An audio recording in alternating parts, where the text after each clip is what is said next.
Hoje eu vou falar sobre as 4 coisas que o diabo mais odeia num cristão.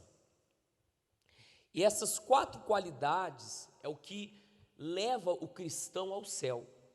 É o que leva o cristão nesse mundo a se destacar, a ser luz, a fazer a diferença.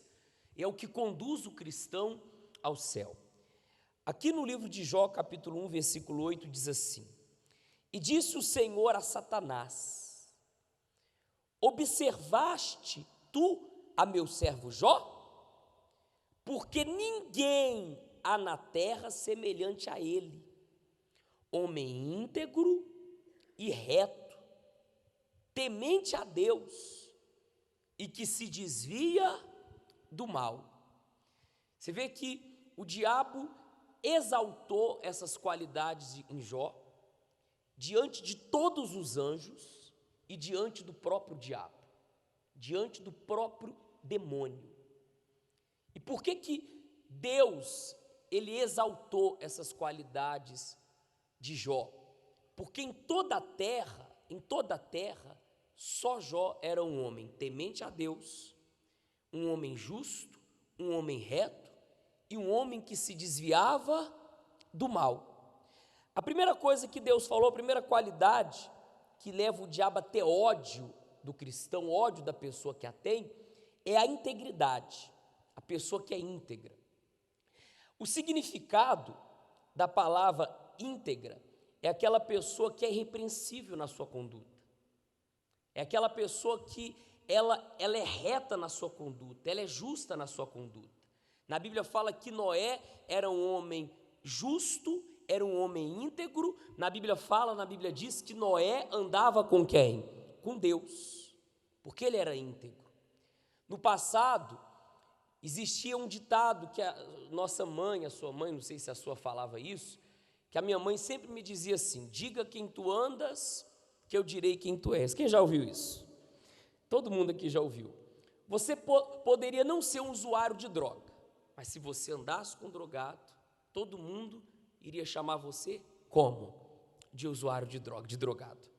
Você poderia nunca ter roubado na vida, mas se você andasse com ladrão, ou até hoje, se você andar com ladrão, as pessoas vão comparar você com aquele ladrão e vão chamar você de ladrão.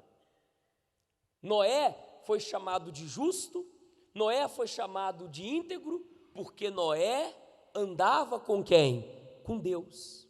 A pessoa que é íntegra, ela mostra Deus nas suas atitudes, no seu comportamento, nas suas reações.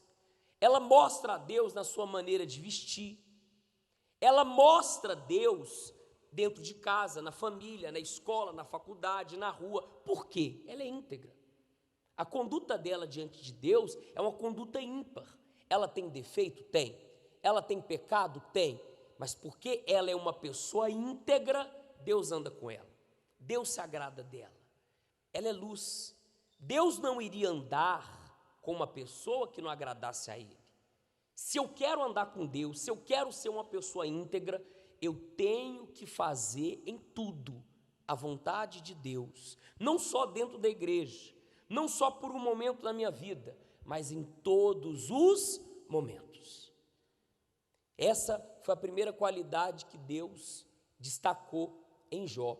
A segunda qualidade que Deus destacou em Jó foi reto. Reto. No livro de Mateus, capítulo 4, vou colocar na tela, e se você quiser também abrir a sua Bíblia, você pode abrir também. Mateus, capítulo 4, versículo 9. Diz assim, ó: E disse-lhe: Tudo isto te darei, se prostrado o quê? Me adorares. Então disse-lhe Jesus: Vai-te, Satanás, porque está escrito: Ao Senhor teu Deus adorarás, e só a Ele o quê? Servirás. Então, o caminho de Deus exige que eu tenha foco.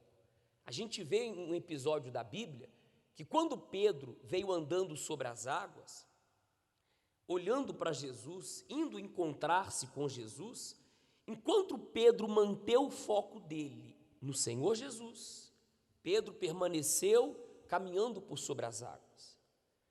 Quando Pedro se inclinou para as ondas, para a tempestade, Pedro ele se afundou. O que significa a palavra reto? A palavra reto, se eu quero andar num caminho reto, eu não posso me inclinar para canto nenhum.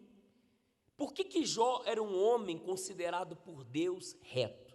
Porque Jó não se inclinava para o pecado. Jó não se inclinava para as vaidades. Jó era um homem que o foco dele era Deus, a salvação dele, a família dele, a vida dele. Jó, ele não vivia na prática do erro, na prática do pecado. Se você está com seu corpo reto e você se inclina para algum lugar, naturalmente você perde o quê? O foco daquilo que está diante de você. Por isso que o diabo vem com as tentações. Por isso que o diabo vem com as tentações. Por isso que o diabo, sabendo o que está preparado para mim, o que está preparado para você, ele vem com as lutas, ele vem com as dificuldades, ele vem com as barreiras, porque ele quer que eu me incline naquela luta, ele quer que eu coloque o meu foco naquela luta, ele quer que eu me incline àquele pecado e eu perca o meu foco do Senhor Jesus. E eu perco o meu foco da minha salvação. Então nós temos visto hoje, nos dias atuais dentro da igreja, pessoas que lutam muito pela vida financeira, mas elas perderam o foco do quê? Da salvação. Elas, preocupadas com o problema que estão enfrentando no casamento, lutam muito pelo casamento, pela vida sentimental, mas elas perderam o foco do quê? Da salvação. Lutam pelo filho que está na droga, lutam pela família, mas elas, nesse meio tempo, ela se inclinou para aquela luta, ela se inclinou para aquele problema, e ela perdeu o foco da salvação. Não estou dizendo que você não deve lutar pela tua vida financeira. Não estou dizendo que você não deve lutar pela tua vida sentimental, pelo teu casamento, pela tua família, pelo teu filho. Mas eu estou dizendo que você não pode perder o foco principal, que é o da tua salvação. E a prova que Jó era um homem reto, que o diabo, se você continuar lendo depois a Bíblia, ele tirou tudo de Jó, mas Jó se manteve olhando para quem? Para Deus e preservando a sua salvação. Jesus sabia o que ele ia enfrentar. Jesus sabia tudo o que ele ia passar. Ele sabia que ele ia sofrer. Ele sabia que a vida dele aqui na terra não seria fácil. Ele sabia que ele ia ser humilhado. Ele sabia que ele ia ser taxado como um pecador, como um rei do judeu, que ele ia ser envergonhado aos olhos de muitos naquela cruz. E o diabo também sabia disso. O diabo sabia que Jesus estava na terra para salvar a humanidade. Então o que o diabo fez? Tentou tirar Jesus do caminho que Deus tinha preparado para ele. Hoje a gente sabe que o caminho que Deus tinha preparado para o Senhor Jesus era o caminho de colocar o nome do Filho dele acima de todo nome e me salvar e te salvar, e salvar todos nós. Então o que o diabo fez? Levou Jesus ao pináculo do templo e ofereceu para ele aquilo que ele não teria nesse mundo, a glória que ele não teria nesse mundo, de todos. Ofereceu a ele as riquezas que ele não teria nesse mundo, porque durante toda a vida de Jesus, a vida dele foi simples. Ofereceu a ele tudo, mas a condição era que Jesus se inclinasse, se prostrasse, servisse a ele. Jesus disse, em outras palavras, eu vou manter reto o meu caminho. Eu não vou servir a você, eu não vou adorar você, eu só adoro a Deus. Meu foco está em quem? Em outras palavras, eu sei o que eu vou ter que passar, eu sei o que eu vou ter que enfrentar, eu sei que não vai ser fácil, mas nada vai me desviar do meu caminho, porque eu sei o que está preparado para mim. Pessoal, se você tem esse pensamento e esse entendimento, você sabe o que está preparado para você. Você sabe que todo sacrifício nesse mundo vale a pena. Você sabe que toda renúncia nesse mundo vale a pena. Vale a pena você largar o pecado. Vale a pena você perdoar.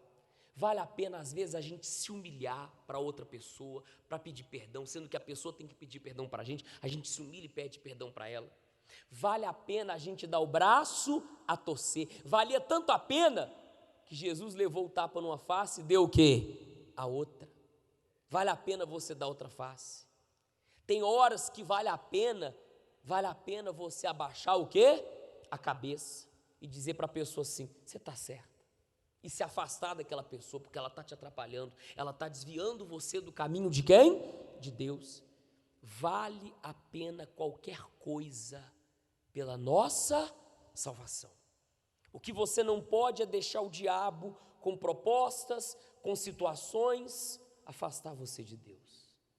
Quantas pessoas que a gente conheceu dentro da igreja, que tiveram testemunhos gloriosos, pessoas que alcançaram uma cura, pessoas que alcançaram a prosperidade financeira, pessoas que chegaram na miséria dentro da igreja, prosperaram, enriqueceram, e quando chegaram lá em cima, em vez delas glorificarem a Deus com a cura que receberam, glorificarem a Deus com a prosperidade que receberam, elas deixaram o Senhor desse mundo, a glória desse mundo, entrar dentro delas. E por causa do dinheiro, elas se inclinaram à vaidade, se inclinaram ao mundo e se afastaram de quem? E hoje estão aí, na rua da amargura. Hoje estão aí longe de Deus. Isso que não pode acontecer comigo, isso que não pode acontecer com você. Por isso que a gente tem que andar no caminho. A gente tem que andar no caminho, e o caminho, ele é o quê? Ele é o quê, gente? Reto. Não tem curvatura. Não tem um jeitinho, vou dar o meu jeitinho. Ah, mas foi só uma mentirinha. Não tem isso. O caminho é reto. O caminho é reto, traçado, linear. Não tem, vou parar um pouquinho aqui, vou ficar aqui na sombra e vou descansar. Não. Ele disse, eu vim trazer guerra, espada. Eu não vim trazer paz, eu vim trazer espada. Vai ser uma luta atrás da outra. Vai ser uma guerra atrás da outra. Vai ser um momento difícil atrás do outro. Mas não para. Mantenha o seu caminho. Porque você sabe o que está aguardando por você. Você sabe o que tem atrás daquela porta. Você sabe que a porta é estreita, o caminho é o quê? Você sabe que lá tem vida. E por isso que você não vai desanimar. Por isso que na Bíblia fala, aquele que perseverar até o fim, esse será o quê? Salvo. Não desvia. Geralmente a pessoa que está afastada de Jesus, ela é rotulada como desviada. Não desvia, nem para a direita e nem para a esquerda. Mantenha o seu caminho. Olha para Deus. Terceira qualidade que Deus destacou em Jó, que o diabo odiava. Jó era um homem temente a Deus. Temente a Deus. Isso eu quero que você abra na sua Bíblia, por favor. Provérbios 8:13. Temor a Deus, antes da gente ir a esse versículo, não é você ter medo de Deus. Não é você dizer assim, ó. Não é você fazer o seguinte, olha, se eu beber essa água, é pecado. Se eu beber essa água, eu vou para o inferno. Então, com medo, com o que, gente? Com medo de ir para o inferno, eu não vou beber dessa água. Não é isso que Deus quer de você. Não é isso que Deus quer de mim. O que Deus quer de mim? Deus, eu sei que se eu beber dessa água, eu não vou te agradar. Deus, eu sei que se eu beber dessa água, eu não vou fazer a tua vontade. Eu quero beber dessa água. Aos olhos humanos, essa água é muito bonita. Parece que ela está uma delícia. Mal sabe você que ela não tem sabor nenhum. Parece que ela está uma delícia. Mas porque o Senhor na minha vida está acima de tudo, eu não vou trocar o Senhor por uma aguinha dessa. Ou seja, você não faz por medo, você faz por prazer. Temor é respeito. Temor é consideração. A pessoa que teme a Deus, ela não cai. A pessoa que teme a Deus, ela tem o seguinte entendimento. Deus não está me observando só quando eu estou na igreja. Deus me observa em casa, Deus me observa na rua, Deus me observa quando eu estou na roda com os amigos, Deus me observa em todos os momentos, principalmente nos momentos que eu sou contrariado. E é nesse momento que eu mostro a minha reverência, o meu temor a Deus. Por que você ora quando acorda? Temor a Deus. Você sabe que se você acordou, foi porque Deus permitiu. Então você, em agradecimento a Deus, em respeito a Deus, você faz a sua oração. Por que antes de você dormir, você ora pedindo a Deus misericórdia, perdão e apresentando o seu dia a Deus? Temor a Deus. Por que sempre você está lendo a Bíblia? Diariamente você lê a Bíblia? Porque você quer ouvir Deus falar com você. Temor a Deus. Por que quando você vai fazer uma refeição, você faz uma oração antes de fazer a refeição? Temor a Deus. E o temor a Deus, ele é visto nos mínimos detalhes. Você chega na igreja, você vê um papel no chão. Por que você abaixa e pega aquele papel? Temor a Deus. A gente vê o contrário.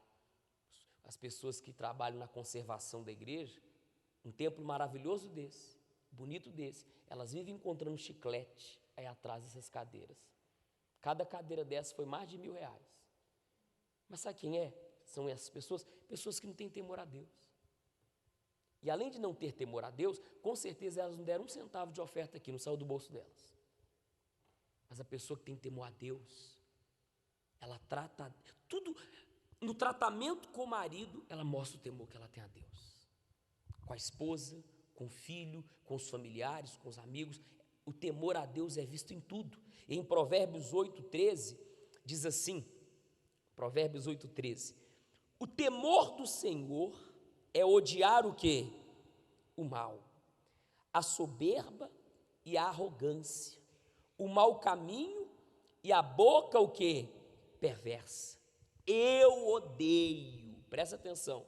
Então, quando você tem o temor a Deus, o temor a quem? A Deus. É muito forte isso. Então, você aborrece o diabo. O diabo cria uma armadilha, cria uma cilada, achando que você vai cair, e você passa por armadilha e fala, que diabo otário. E o diabo fica irado, porque você não caiu naquela armadilha que ele demorou anos para preparar, porque ela não é preparada da noite para o dia. Ele demorou anos para preparar. O diabo ficou mais de 30 anos só esperando Jesus chegar no deserto. O diabo já estava naquele deserto há 30 anos, pensando no que ele ia falar, pensando nos lugares que ele ia levar Jesus. Quando Jesus chegou, o diabo sabia o momento. Quando foi o dia 40, Jesus teve o quê? Fome. Quando Jesus teve fome, o diabo veio, já com as armadilhas o quê? Preparadas. E o diabo saiu dali aborrecido. E os anjos de Deus vieram e serviram ao nosso Jesus. Porque quando a gente tem temor a Deus, a gente não tem olhos para o mundo, para o pecado. Eu não deixo de ser pecador. Você não deixa de ser pecador. Você vai pecar, não adianta. Mas porque eu tenho temor a Deus, eu pequei, eu errei, eu me curvo, eu me inclino a Deus novamente, eu peço perdão, eu me conserto e eu passo a viver uma vida reta com Deus. Eu nunca mais volto a fazer o que eu estava fazendo antes. E a quarta coisa, quarta qualidade que Jó tinha, que todos nós podemos ter, só você ser uma pessoa batizada com o Espírito Santo.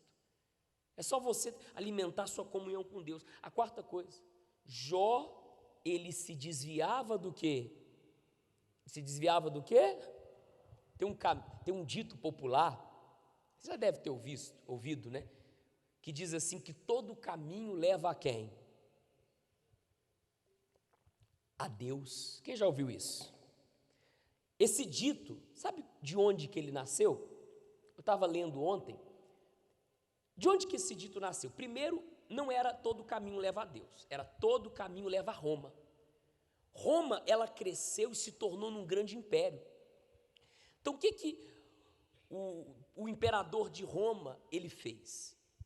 Ele começou a fazer vários caminhos nas estradas, entre as cidades, e todos esses caminhos levavam a Roma, que era uma potência, que dominava o comércio da época. Tudo que as pessoas precisavam naquela época, elas iam a Roma. Com o passar do tempo, a religião idólatra, que você sabe qual que é, ela dominou Roma. E os idólatras passaram a dizer, os religiosos, que todo caminho levava, aqueles que diziam que todo caminho levava a Roma, eles passaram a dizer, todo caminho leva o quê? Então, esse dito popular veio da idolatria, veio daqueles que não andam com Deus, veio daqueles que não vivem uma vida reta. E tem muitas pessoas que ela tem o seguinte pensamento, todo caminho leva a Deus. Mas peraí, se todo caminho leva a Deus, então por que Jó se desviava do mal? Hein, pessoal? O único caminho que leva a Deus é esse daqui, ó, que eu vou ler para você. Você pode abrir a sua Bíblia, Mateus capítulo 7, versículo 13. Abriram aí? Abre, Mateus 7, 13. Mateus 7, 13. 13 e o 14. Eu vou colocar na tela também. Esse é o único caminho que leva a Deus. Vamos ler? Entrai pela porta estreita, porque larga é a porta e espaçoso o caminho que conduz à perdição, e muitos são os que entram por ela. E porque estreita é a porta e apertado o caminho que leva à vida, e poucos há que a encontrem. Ou seja, a maioria escolhe o caminho das águas, o caminho da facilidade, o caminho que não exige renúncia, que não existe você viver uma vida reta, uma vida íntegra, o caminho que não exige que você tenha temor a quem? Que é o caminho do inferno. A porta larga é a porta do inferno. Na porta larga você pode entrar com o seu amante, porque ela cabe você e o teu amante. Na porta larga você pode entrar com a sua amante, ela cabe você e a sua amante. Na porta larga você pode levar a sua mentira, porque ela cabe você e a tua mentira. Na porta larga você pode levar a sua mágoa, porque ela tem espaço para você e para a sua, mas a porta larga leva ao inferno, já a porta estreita não. Já o caminho de Deus não. O caminho de Deus tem espaço para mim, não tem espaço para mágoa, não tem espaço para amante, para mentira, não tem espaço para dúvida, não tem espaço para ansiedade, não tem espaço para murmurador. O caminho de Deus tem espaço para aqueles que renunciam, para aqueles que sacrificam, para aqueles que querem de todas as a maneira possível a salvação, para aqueles que entendem que se eles querem ser salvos, não vai ser do jeito deles, vai ser do jeito de quem? E se você hoje quer ter essas 4 qualidades que havia em Jó, quer ser odiado pelo diabo como era Jó, você quer ser uma pessoa íntegra, reta, temente a Deus, e você quer se desviar do mal a partir de hoje, é simples. Basta você tomar a atitude que Zaqueu tomou. Zaqueu resolveu. Zaqueu decidiu mudar. Zaqueu não era reto, decidiu ser reto. Zaqueu não tinha temor a nada, nem a ninguém, passou a ter temor a Deus. Zaqueu não era um homem íntegro e ele se tornou um homem íntegro. Zaqueu não se desviava do mal, ele era o próprio mal, a pessoa do mal. Todo mundo odiava Zaqueu porque ele era o cobrador, o principal cobrador de impostos, um ladrão, um político corrupto da época. Mas Zaqueu, ele decidiu se desviar do mal. E Zaqueu, para tudo isso, para ele ter todas essas qualidades, ele teve que abrir mão da vida velha e ele passou a ter uma vida nova. Humanamente ele perdeu, mas com Deus ele ganhou. Por isso que na Bíblia fala que com Deus até quem perde ganha. Amém?